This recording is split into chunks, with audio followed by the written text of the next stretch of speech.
If you want to start to feel happy, it starts with you wanting to feel happy. We like to sit and dwell. We like to sit in our own sadness. Make sure you're spending time every single day, whether it's 15, 20 minutes, whether it's an hour, 2 hours. Take time to allow your mind separation from the stresses of your day. If you expect to fail, you will fail. On the other hand, if you expect to win, you will win. And he's right, because doctors and psychologists both alike, they agree that worrying actually does shorten your life, and it does damage your body. We need to clear our thinking before we go to sleep. We're talking about a book that Norman Vincent Peale wrote, The Power of Positive Thinking.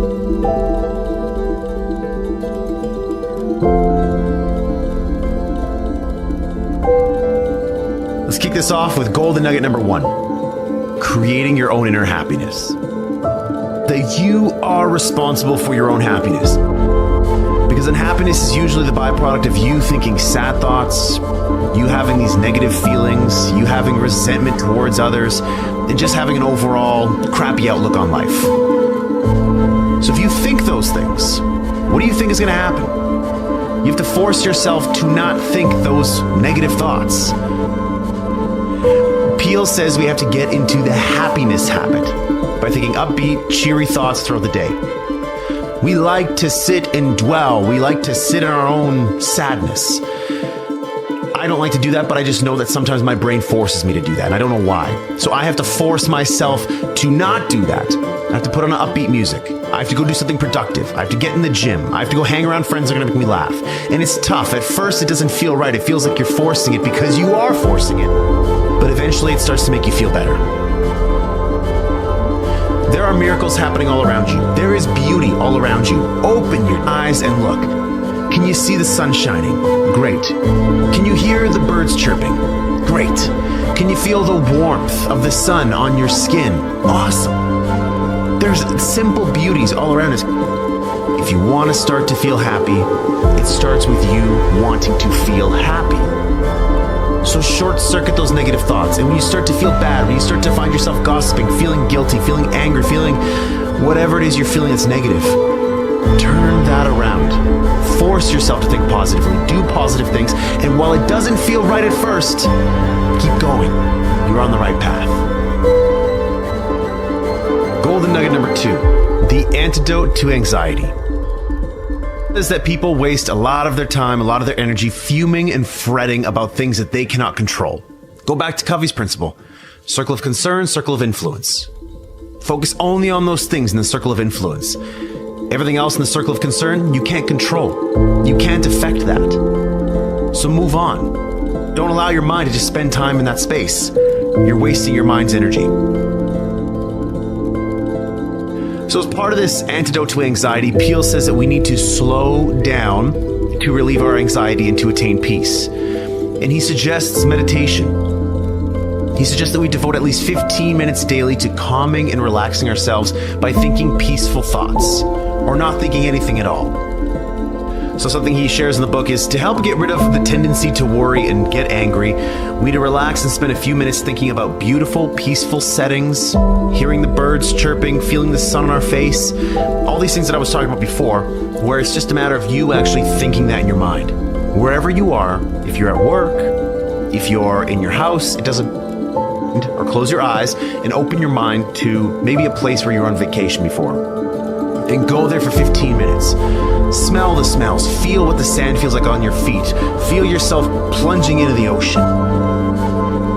So the antidote to anxiety, it's all about clearing your mind. However you choose to do that, make sure you're spending time every single day. Whether it's 15, 20 minutes, whether it's an hour, 2 hours, if you're working out at the gym, whether you're doing yoga, whether you're going to cycling class, whatever, take time to allow your mind separation from the stresses of your day. Golden nugget number 3, expect the best. If you expect to fail, you will fail. On the other hand, if you expect to win, you will win.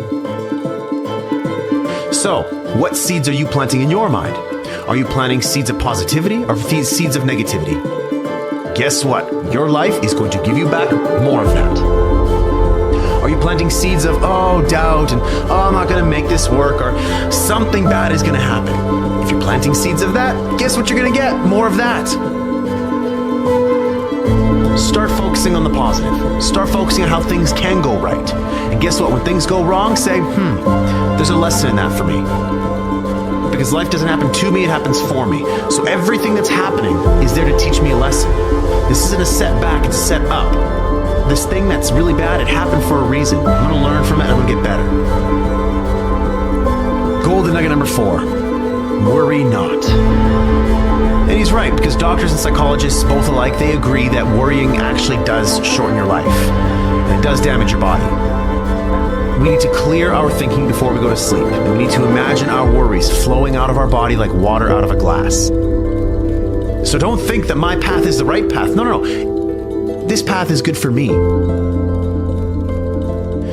I replaced worry with hope by putting together goals. I put together 3 goals: a financial related goal, a health related goal, and a professional related goal. Something that what I was going to do with my life. And back in the day when I was going through those stresses, I was worrying a lot. I was having a tough time sleeping. I was having chest pains. My heart was palpitating all the time. And I really just could not get, a high level of satisfaction in life. And, if you were saying on a scale of 1 to 8, right, again, 9s and 10s are reserved for very special times in our lives that seldom happen.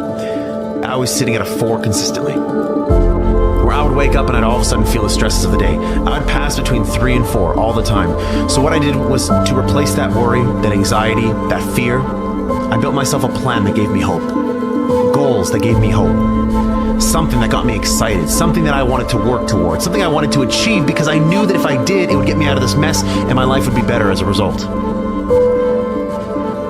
Golden nugget number 5, problem solving.